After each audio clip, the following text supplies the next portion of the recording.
Youth career টিভির পক্ষ থেকে সবাইকে আন্তরিক প্রীতি ও শুভেচ্ছা। আমরা এই মুহূর্তে এই সেন্ট্রাল উইমেন্স কলেজের সামনের পরীক্ষার্থীদেরকে দেখতে পাচ্ছি যে এখনই পরীক্ষা শেষ হয়ে গিয়েছেন এবং ওনারা বেরিয়ে আসছেন। মা বাবা দীর্ঘক্ষণ ধরে অপেক্ষার অবসান হলো। এই মুহূর্তে ছেলে মেয়েদেরকে নিয়ে মা বাবা তাদের গন্তব্যে আবার ফিরে যাবেন। আমরা যারা পরীক্ষার্থী তাদেরকে আমরা দেখতে পাচ্ছি যেখানে নটরডেম কলেজের ছাত্ররা পরীক্ষায় অংশগ্রহণ করেছেন। কলেজের আরো কিছু ছাত্র আমাদের সামনে দিয়ে যাচ্ছেন। নটরডেম কলেজ, আপনাদের কেমন হয়েছে পরীক্ষা? পরীক্ষা কেমন হয়েছে? অনেক ভালো। কেমন হয়েছে? না, একজনও কথা বলতে রাজি হয়নি আমাদের সাথে। মহানগর মহিলা কলেজ, আপনারা পরীক্ষা কেমন হয়েছে? আমরা মহানগরের অনেক ছাত্রীদেরকে দেখতে পাচ্ছি এবং জি একজন আমরা এই মিত্র পেয়ে গেলাম। নটরডেম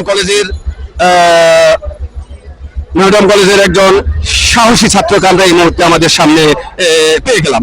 এর মধ্যে আমরা অনেককেই জিজ্ঞাসা করেছি কিন্তু কেউ নাম বলতে বা ইন্টারভিউ দিতে রাজি হয়নি। এই মুহূর্তে আমরা পাচ্ছি নটরডেম কলেজের সেই সাহসী ছাত্রকে। আপনাদের সামনে আমরা পরিচয় করে দিচ্ছি এই মুহূর্তে সেই ছাত্রকে। প্লিজ আপনার নাম বলুন। মোহাম্মদ শাহরিয়ার রহমান ইকনন, আপনার নটরডেম কলেজ। আজকে কি পরীক্ষা হয়েছে? হিসাব বিজ্ঞান প্রথম পত্র। হিসাব বিজ্ঞান। আপনি হিসাব বিজ্ঞান কেন আপনি হিসাব বিজ্ঞানে আপনি কি কমার্স? জি, কমার্স। তো আপনি কেন কমার্স বেছে নিয়েছেন? আমার ভবিষ্যতে লক্ষ্য ব্যবসা করা, কারণ পৃথিবীতে যারা যতই বড় বা জ্ঞানগুণী ব্যক্তি তাদের সবাই ব্যবসার সৃষ্টি হয়েছে। আর কমার্স না করলে আমি ব্যবসায় ক্ষেত্রে বিজ্ঞান পড়ে বা যে কোনো সাবজেক্ট পড়ে গেলে আমার সেটা সম্পর্কে বাস্তবিক একটা জ্ঞান উপলব্ধি হতো না, সেই জন্য আমার কমার্সে আছে। আচ্ছা, আপনি যদি গোল্ডেন এ প্লাস পান তা আপনি কি করবেন? আমি আমার প্রথম চয়েস ঢাকা বিশ্ববিদ্যালয়। আমি অবশ্যই ঢাকা বিশ্ববিদ্যালয়ের চেষ্টা করব। তারপরে বাংলাদেশের অনেক ইউনিভার্সিটি আছে, Rajshahi university, Jagannath university, Jahangirnagar university, Chittagong university, এগুলো আমার দ্বিতীয় চয়েস থাকবে। আর তা না হলে আমি IELTS করে বিদেশে যাওয়ার চিন্তা ভাবনা আছে একটা।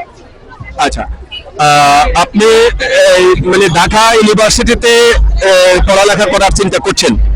আপনার দ্বিতীয় চয়েস যদি আমরা দিই তাহলে আপনি দ্বিতীয় কোনটা চয়েস করবেন? কোন ইউনিভার্সিটিকে বেছে নেবেন আপনি? আমি রাজশাহী ইউনিভার্সিটিকে দ্বিতীয় চয়েস হিসেবে বেছে নেব, যেহেতু আমার হোম টাউন রাজশাহী। আচ্ছা, তো আজকে আপনি কি পরীক্ষা দিয়েছেন? মানে আপনি কোন লেভেলের পরীক্ষা দিয়েছেন? আজকে আমি অন্যান্য পরীক্ষায় তুলনামূলক অতটা ভালো হয় না। আজকের কোশ্চেনটা তুলনামূলক একটু কঠিন হয়েছিল।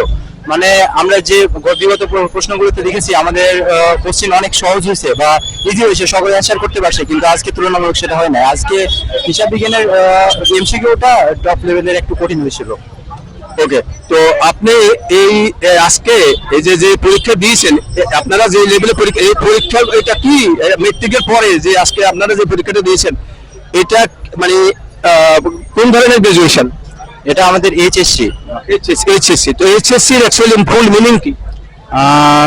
Higher secondary certificate. Good, thank you very much. Higher secondary certificate খুব সুন্দর করে বলেছেন এবং স্মার্টলি বলেছেন এবং আপনার স্বপ্নের কথাও বলেছেন। আপনি আপনার এই সাক্ষাৎকারটি ইউথ ক্যারিয়ার টিভি চ্যানেলে আগামীকালকে ইনশাল্লাহ দেখতে পারবেন। Youth career TV channel. তো আপনি আপনার এই আমাদের যুব সমাজের জন্য আপনার কোনো বক্তব্য আছে কিনা?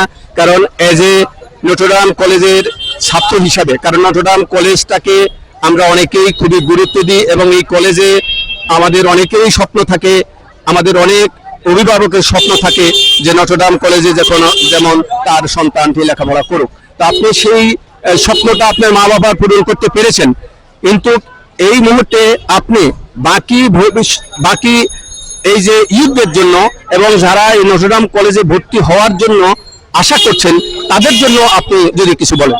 নটরডেম কলেজ সারা বাংলাদেশের সর্বশ্রেষ্ঠ শিক্ষা প্রতিষ্ঠান। মানে প্রতি বছর আমাদের এখান থেকে সর্বাধিক পরিমাণ স্টুডেন্ট ভার্সিটিতে বা মেডিকেল বা সব জায়গায় চান্স পায়। তো এখানে আসলে পড়ার পাশাপাশি মানবিক মূল্যবোধটাকে বেশি গুরুত্ব দেওয়া হয়। মানবিক মূল্যবোধ বলতে সকলে একজন ভালো মানুষ কিভাবে হবে এটা শিক্ষাদান করতে হয়। তো অবশ্যই যারা সচ্ছল আছে কিছু পারিবারিক আর্থিক দিক থেকে, তাকে আমি সাজেস্ট করবো নটরডেম কলেজে চেষ্টা করার জন্য। এবং এখানে বেসিকের উপরে প্রশ্ন করা হয়, সকলে নিজের ছেলেরা দিয়ে বই পড়লে এখানে টিকতে পারবে আশা করি। এবং আমাদের যেটা সকলের উচিত, সকলের মানুষের পাশে দাঁড়ানো। এখন এই যে বন্যা পরিস্থিতি চলতেছে, এখানে অনেকজনই অনেকভাবে সাহায্য করছে। তো আমাদের সকলের উচিত সবাই সামনে এগিয়ে আসার জন্য। ধন্যবাদ। ওকে, ধন্যবাদ আপনাকে, কারণ অনেক সুন্দর করে আপনি উপস্থাপন করেছেন এবং আমাদের যুব সমাজের জন্য কিছু আপনি মেসেজ দিয়েছেন। তো আপনাকে এই ইউথ ক্যারিয়ার টিভি চ্যানেলের পক্ষ থেকে অনেক অনেক ধন্যবাদ ও শুভকামনা। Thank you very much. অনেক সুন্দর পরিবেশে সেন্ট্রাল উইমেন্স কলেজ কেন্দ্রে পরীক্ষা সমাপ্তি হলো আজকে। এখানে আইন শৃঙ্খলা বাহিনী সম্মানিত সদস্যবৃন্দ অনেক সুন্দর করে এখানে আইন শৃঙ্খলা বজায় রেখেছেন। খুব সুন্দর পরিবেশে পরীক্ষার সমাপ্তি হলো। আমরা ইতিমধ্যে দেখতে পেলাম যে ছাত্রছাত্রী খুব সুন্দরভাবে সুশৃঙ্খলভাবে কেন্দ্র থেকে বের হয়ে তাদের গন্তব্যের দিকে যাচ্ছেন।